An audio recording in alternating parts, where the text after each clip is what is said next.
back and let's talk about agribusiness now. And we're told that more than 700 delegates are expected to meet in Accra here somewhere in October, and they will be talking about agribusiness. Now, that particular meeting is being put together by the African Agribusiness Incubators Network, and that conference and expo is expected right here in Accra. We're told that the conference will take a look at turning science into business, inclusive agribusiness incubation for vibrant economies. And of course, these will see them talk about startups. We'll also talk about MCEs, SMEs, engage in value chain transformation.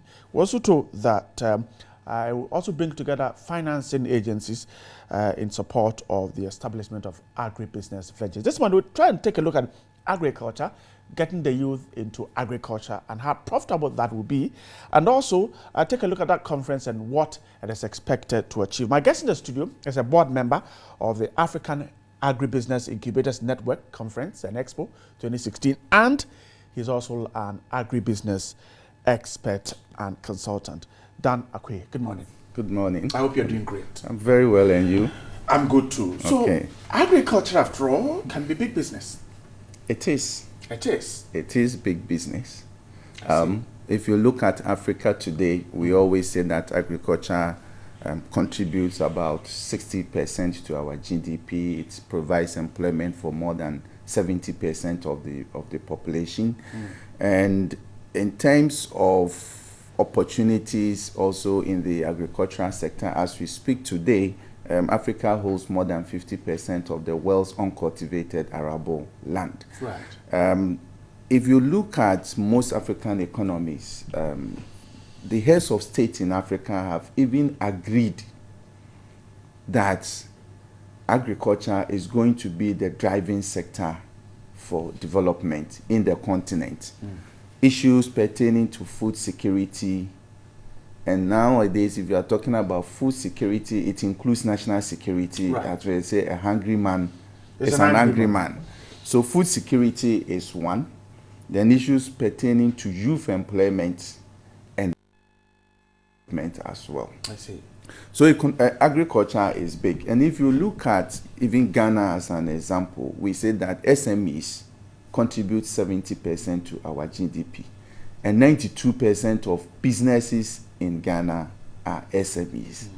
Now, if you tie that with agriculture, which also contributes 60% to employment, then you see that if we want to lift the economy up and lift the people within the economy to a scale of development, then we are looking at agriculture as the vehicle to do that.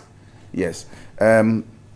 Further statistics also show that 60% of all young people in Africa, or let's say the unemployed in Africa, 60% of them are young people or youth. And 70% of youth in Africa live on less than $2 a day. That's quite sad. Now, yes. If agriculture is that big business we're dreaming of, why is it not attractive in this part of the world? Well, you can't just get the young people to go into agriculture by announcing that agriculture is good, people should go into it. Why would the young person go into ICT? Why would that person go into the banking sector and the other industries and not agriculture? You must let technology drive agriculture. Innovation must also drive agriculture. But above all, it should be profitable.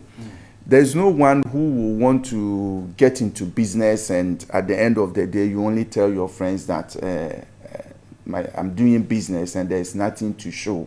It might not be profitable in the first year as it is with any other business, but subsequently has to be profitable. So what we have not been able to do to attract our young people into agribusiness is the fact that we have not made the agribusiness so attractive by using technology, using science, and making it profitable. Beyond that, if you are a young person in Ghana and you want to go into agriculture, or let's say I prefer using agribusiness. Right.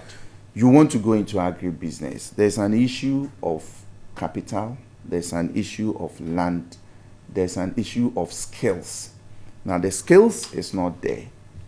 Most of the people who will complete universities will come out. Somebody might have done his or her thesis on rice.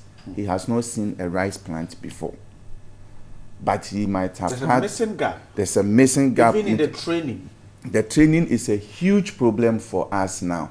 So we have a lot of institutions or firms in Ghana that are willing to employ the young people. But the young people who are graduates also don't have the skills to be engaged. So they've gone through the required training. 4 years or whatever number is, and it's not only in the universities, even the agricultural training colleges, the curriculum itself is questionable, and how we roll out the curriculum, that everything is like to reproduce. You learn, you what we call you chew, and then you come and reproduce. But when it comes to the hands-on itself, it is not there. And industries are looking for people who have the hands-on, or at least the mindset is such that you can train that person to have the vocational skills. Now, this conference is expected to bring over 700 delegates from around the world to talk about agribusiness incubators and all that. Now, is that one way we're trying to change this, or how can we deal with this problem that we have identified? Well, we need to look at mentoring, nurturing, coaching, and what we have found to be successful within Africa's setting is what we call incubation. Now, how do you provide incubation for the young people? So that in incubation, I take incubation as a pregnant woman. How you nurture the baby in your womb until you deliver, and that is a form of incubation. So we have designed a lot of incubation programs across Africa, where you can take the young people and nurture them. The skills that they are lacking. Those who want to go into agribusiness. Those who want to go into agribusiness. And agribusiness is not only producing vegetables or producing cocoa or maize. The processing aspect is very important. Right. So we have a number of incubators in Africa. You can talk about this one called CICLE, which focuses on livestock in Ghana with Animal Research Institute of the University of Ghana. I have a company, Agri Impact, and we are also doing incubation with Ghana Veg in training the young people, nurturing them in vegetable production such that they can supply the up market, and where we continue to import vegetables from other countries even though we can produce. Then we have some that are into bananas, processing banana. In fact, there's one classical example in Uganda where somebody started processing banana juice whilst he was a student. And a year or two after school, he has employed a lot of his own mates at the university. And they have even developed banana, vacuum-sealed banana that they are exporting to US. That can only happen when you incubate the young ones. And during this incubation, we use a model where you have the university involved, research institutions, the public sector, and the private sector. And when you put all together, you are able to take science and technology from the university and the research institution. And then the private sector brings in the capital and the entrepreneurship skills and add it to that young person. So by the time you finish going through an incubation process or program, you have the skills, you have your business, you have access to market, you have access to finance. I see. And no, go on. Yes. I was going to ask you this because initially you had said that capital is a key thing. Capital is key. One of the reasons why young persons would want to go into agriculture. But here, the incubation also brings in the needed capital. Now, it means that the financial sector now trusts the person because he has a skill and everything. And he has the market. Right. He has the technology. And he has an institution that is backing him or her to deliver. Because when you finish going through the incubation program, there's something we call post-incubation support service. So you have graduated from the incubation process, all right. but the institution is still there to continue to provide the hand-holding services to you. So if by the time you leave, you have a business plan in your hand. And whilst you are going through the process, we are bringing in a financial institution on board. We are bringing angel investors on board. So by the time you finish and say, I have graduated, I'm moving out, you are not moving out as someone who is going back into the environment to wonder what else to do, but you are going back with business in your hand. Some of them too might not necessarily establish their own businesses, but they will fit into an existing company that is looking for somebody with that level of skills and competence. Anybody at all can sign on to this? Yes. A lot of, we have our website, Facebook. In fact, we have all realized these days that the incubation and internship program, can you believe that our organization, ASNAP, started an internship program with USAID. Initially, we felt that we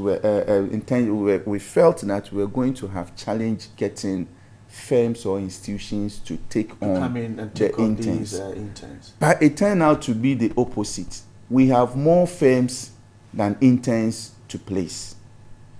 And the idea is that most of the firms have bent their fingers. You take a young person, he doesn't have the skills or she doesn't have the skills.